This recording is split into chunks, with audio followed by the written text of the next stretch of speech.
Hello students, तो कैसे हैं आप लोग। आज मैं आप लोगों से कुछ बातें डिस्कस करने वाला हूं और मेरा जो टॉपिक होगा वो होगा किस तरीके से हम लोग एग्जाम में अच्छे मार्क्स लेकर के आए और दूसरी बात अपने कंसंट्रेशन को किस तरीके से हम लोग एकाग्रित करें, ठीक है ना, किस तरीके से एक जगह पे उसको हम लगाएं। तो बहुत ध्यान से देखिए बच्चों, मैं पहले कुछ बातें आपसे कहना चाहता हूं। देखिए, आपके पेरेंट्स आपके ऊपर बहुत ज्यादा इन्वेस्टमेंट करते हैं और एक टर्म आता है बच्चों इकोनॉमिक्स में, अपॉर्चुनिटी कॉस्ट। ठीक है, इकोनॉमिक्स का मैं इकोनॉमिक्स अकाउंट्स का टीचर हूं इसलिए मैं बता रहा हूं। एक टर्म आता है अपॉर्चुनिटी कॉस्ट। अपॉर्चुनिटी कॉस्ट होती क्या है, जैसे सपोज दैट कि अगर आप यहां पर पढ़ नहीं रहे होते तो कहीं पे कुछ काम कर रहे होते, जॉब तो करते नहीं, मजदूरी करते, ठेला चलाते, यही सब होता। हाँ सर, यही होता। तो उसको छोड़ करके तुम पढ़ रहे हो, यानी वो पैसा तुम कमा तो सकते थे बट उसको तुमने नहीं कमाया और तुम्हारे माँ बाप ने कहा कि बेटा तुम छोड़ो वो सब काम, तुम जा करके पढ़ो। यानी जिस वक्त तुम पैसा कमा सकते थे उसको तुमने छोड़ दिया, उसको छोड़ करके तुम पढ़ रहे हो। कमा तो सकते थे ना, तो जो तुमने छोड़ दिया वही अपॉर्चुनिटी कॉस्ट है, ठीक है ना। तो तुम अपने पर डे को ये सोच करके अच्छी जगह पे यूटिलाइज करो कि मैं अपना एक एक दिन का जो अपॉर्चुनिटी कॉस्ट मेरा नुकसान हो रहा है उतने नुकसान को मैं नुकसान नहीं होने दूंगा। मैं खुद इतना नॉलेज ले लूंगा कि मेरा कॉन्सेप्चुअल क्लियरिटी हर एक सब्जेक्ट में अच्छी तरीके से हो सके और मैं अपने पेरेंट्स के सामने अच्छी तरीके से अपने रिजल्ट को दिखा सकूं, है ना। हाँ सर, ये बात आपकी समझ में आ गई। तो चलिए बच्चों, अब बहुत भावुक हो गए, अब आते हैं टॉपिक पे। हमारा क्या पॉइंट है, मेरा पॉइंट सिर्फ इतना है कि बच्चों 2 से 3 महीने एग्जाम के बचे हुए हैं और आप लोग जिस वे में तैयारी कर रहे हैं, मेरा यकीन मानिए ऐसे नालायकों का तरीका है, ठीक है। यानी आप बहुत मैक्सिमम बच्चे मुझसे मिलते हैं, सर ऐसे तैयारी कर रहे हैं, ऐसे तैयारी कर रहे हैं, ये हो रहा है। देखो कुछ नहीं, नथिंग।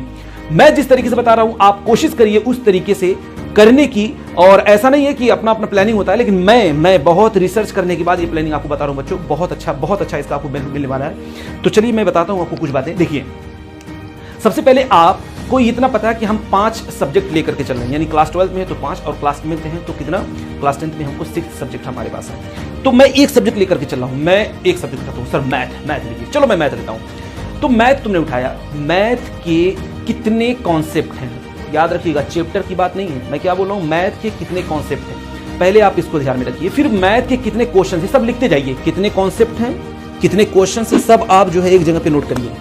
नंबर, टोटल नंबर, यानी इतने कॉन्सेप्ट हैं, इतने क्वेश्चन, इतने कॉन्सेप्ट है, इतने क्वेश्चन है, ठीक है ना। अब मैं आता हूं, आप चाहे तो ये लिख सकते हैं, ये पहले चैप्टर में इतने कॉन्सेप्ट, दूसरे में इतने, तीसरे में इतने, हर एक चैप्टर में इतने इतने कॉन्सेप्ट हैं और इतने इतने क्वेश्चन हैं। पहले आप लोग ये काम कर लीजिए, कितने कॉन्सेप्ट, कितने क्वेश्चन। आपको करना क्या होगा बच्चों, अब आपको जितने भी मान लो सपोज दैट कि टोटल कॉन्सेप्ट हैं 100 या 500 टोटल कॉन्सेप्ट हैं और 500 टोटल क्वेश्चन है और आपके पास टाइम कितना बचा हुआ है, 3 महीने। लेकिन मैं 3 महीने नहीं लेकर के चल रहा हूं, ठीक है ना, मैं सिर्फ और सिर्फ 2 महीने लेकर के चल रहा हूं और उसमें भी मैं लेकर के चल रहा हूं सिर्फ और सिर्फ तुम्हारे पास 50 दिन है।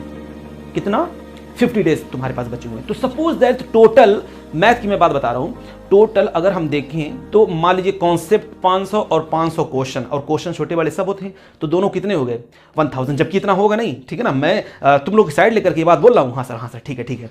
तो देखो बहुत ध्यान से, तो मैंने कहा उस 1000 क्वेश्चन को मैंने कितने से डिवाइड किया, 50 से डिवाइड किया। 1000 को 50 से डिवाइड किया तो कितना आ जाएगा, मैथ के स्टूडेंट हो ना, हाँ सर। तो एक दिन में सिर्फ और सिर्फ 20 आपके निकल करके आ रहे हैं, यानी जब डिवाइड करेंगे तो 20 नंबर्स निकल करके आ रहे हैं। वो 20 नंबर्स क्या रिप्रेजेंट कर रहा है कि 10 आपके कॉन्सेप्ट है और 10 आपके क्वेश्चन है। बच्चों ये 10 कॉन्सेप्ट 10 क्वेश्चन आप अपने दिल में कंठस्थ कर लीजिए कि हमको इतना करना ही करना है। अब उसके लिए चाहे 24 घंटे लग जाए, 12 घंटे लगें या 36 घंटे हुई हो जाए, मैं 36 घंटे बढ़ा लूंगा, 12 घंटे अपनी तरफ से एक्सपेंड कर लूंगा, ऐसा नहीं है। तो उसी 24 घंटे में मुझको वो कॉन्सेप्ट पूरे करने हैं। तो बहुत ध्यान से देखिएगा बच्चों, मैं कुछ बोलने जा रहा हूँ, बहुत ध्यान सुनिए। आप लोगों को ये काम तो कर लिया, इतना पता चल गया। अब क्या करिए, एक छोटी सी डायरी लीजिए, हर एक सब्जेक्ट की एक छोटी सी डायरी लीजिए और उस डायरी में जितने भी कॉन्सेप्ट है सबको लिखते जाइए। जैसे चैप्टर 1 लिखा मैंने, फिर चैप्टर 1 लिखने के बाद उसमें जितने कॉन्सेप्ट सब छोटा मैंने लिख दिया, कॉन्सेप्ट के साथ फार्मूले भी मैंने वहां पर लिख दिए, ठीक है, ये लिख दिया। अच्छा, फिर उसके बाद जैसे एक चैप्टर आपने तैयार किया तो उसके सारे कॉन्सेप्ट हैं, फिर उसके बाद आप उसके क्वेश्चंस करेंगे, उस चैप्टर के सारे क्वेश्चन करेंगे और उस क्वेश्चन में आप फंसेंगे भी।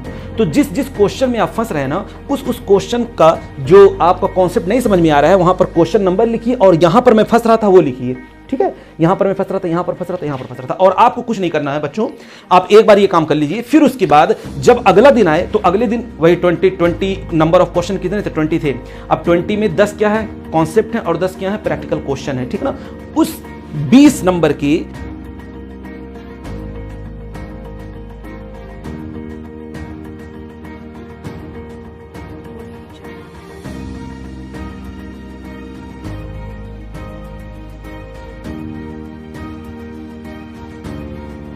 उसको आप क्या करेंगे, डेली रिवाइज करेंगे, फिर अगले पे आएंगे। और आप रिवाइज करेंगे तो आप सारे कॉन्सेप्ट तो पढ़ना ही पढ़ना है, कॉन्सेप्ट तो पढ़ना ही पढ़ना, वो तो कॉमन रहा। वो क्वेश्चन में जो फंसे थे आप उसको भी देखेंगे, डेली देखेंगे, डेली देखेंगे, डेली देखेंगे, डेली देखेंगे, डेली देखेंगे। ये काम तब तक चलेगा, वो 50 दिन का जो आपने टारगेट किया है वहां तक चलता रहेगा। फिर उसके बाद क्या होगा बच्चों, आप जब 50 दिन पूरे कंप्लीट हो जाए तो अब आपको, अच्छा एक चीज और, वो जो डायरी आपने बनाया है, जो डायरी मेंटेन किया है, वो आपको हर जगह पे लेकर के जाना है। हर जगह का मतलब हर जगह पे लेकर के जाना है। समझ में आ रहा है ना? हाँ सर। उठते बैठते सोते जागते एक बार, जैसे होता है ना सुबह दोपहर शाम दवा खाते हैं, तो यहाँ पर मैं सुबह दोपहर शाम नहीं कह रहा हूँ, मैं 12 घंटा जितनी बार आप चाहे नहीं, आपको चाहना पड़ेगा, उसको डेली देखना पड़ेगा। हर दिन अपने दोस्तों से बात करें उसको देख रहे हैं, दोस्तों से बात करें उसको देख रहे हैं, दोस्तों से बात करें देख रहे हैं। और स्मार्ट वर्क देखिए, जरूरी नहीं है कि आप 24 घंटा बैठ के पढ़ें तभी काम हो, ठीक है ना? एक स्मार्ट वर्क होता है। आप वो छोटी डायरी 10 रुपए की आती है, नालायक, इतना तो खर्च कर ही सकते हो ना? हाँ सर, इतना खर्च कर सकते हैं। तो वो 10 रुपए की बस डायरी तुमको 90 प्लस मार्क्स लेकर के दिला सकती है, 90 प्लस मार्क्स तुमको दिला सकती है। तो बच्चों, बहुत छोटा सा कॉन्सेप्ट है ये कि आप एक डायरी तैयार करिए और डायरी में कॉन्सेप्ट लिखिए, और कॉन्सेप्ट के साथ साथ जितने प्रैक्टिकल क्वेश्चन में आप फंस रहे हैं उस सबके पॉइंट को आप उसमें नोट करिए। फला क्वेश्चन में ये पॉइंट, फला क्वेश्चन में ये पॉइंट, फला क्वेश्चन में ये पॉइंट। और आप जब रिवाइज करेंगे तो पहले कॉन्सेप्ट को पढ़ेंगे, और फिर कॉन्सेप्ट को पढ़ने के बाद जितने भी आप क्वेश्चंस किए उसमें आप फंसे हुए हैं, उस फंसे हुए चीज को देखिए। देखिए बच्चों, गलतियों से हम लोग सीखते हैं। जब गलतियां बार बार हम करेंगे, उसी गलतियों को मैं बार बार जब मैं देखूंगा, तो अब मुझसे वो गलतियां, मेरे लिए वो गलतियां प्यारी हो जाएंगी और वो गलतियों से मोहब्बत हो जाएगी, और तुम्हारा कंसंट्रेशन अपने आप उस एक सब्जेक्ट या एक टॉपिक पे अपने आप लग जाएगा, ठीक है ना? तो मैं किसी भी सब्जेक्ट की बात कर रहा हूं बच्चों, किसी भी सब्जेक्ट पे ये जो मैं स्ट्रेटेजी आपको बताया हूं, अगर आप अप्लाई कर लेते हैं तो मेरा यकीन करिए किसी भी सब्जेक्ट में 95 प्लस के नीचे कोई रोक नहीं सकता, क्योंकि आप एक एक क्वेश्चन को कर चुके होंगे। और आफ्टर 15 डेज आप कम से कम पिछले 10 साल के क्या कहा मैंने, पिछले 10 साल के क्वेश्चन सैंपल पेपर आपको करने हैं खुद से। उसको ही फंसेंगे, उसका भी आप लिख लीजिए। देखिए, जो फंसता है वो सबका फंसता है, कॉमन तो हर कोई जानता है, बात समझिए मेरी। जो फंसता है उसमें हर कोई फंसता है, कॉमन चीजें तो हर कोई जानता है। तो जो फंसता है, जिसमें हर लोग फंसते हैं, अगर मैं उसी से प्यार कर लूं तो हम लोग फंसेंगे कहां? वाह वाह, क्या शायरी हो गई। तो चलो बच्चों, इस छोटे से वीडियो में मैंने आपको बहुत कुछ बता दिया। आई होप सो आप लोग मेरी बातों पे समझेंगे। और प्लीज बच्चों, प्लीज अपने बारे में ना सही, अपने पेरेंट्स के बारे में जरूर सोचें, क्योंकि वो आपसे बहुत ज्यादा वो आपसे एक्सपेक्ट करके बैठे हुए हैं। और हम लोग क्या करते हैं, नालायक, किसी लायक नहीं है, और सोचते हैं कि हम जो है बस जाके स्कूल में पढ़ते हैं, स्कूल में पढ़ना ही मेरे लिए सब कुछ है। मैं स्कूल में पढ़ लिया, पढ़ के आ गया, बैग लेकर रख दिया, बस बहुत हो गया। नालायक, कभी तुम कामयाब नहीं होगे अगर तुम अपने पेरेंट्स को धोखा दोगे तो, ठीक है ना? तो चलो बच्चों, मिलते हैं फिर अगले वीडियो में, तब तक के लिए बाय बाय, थैंक यू।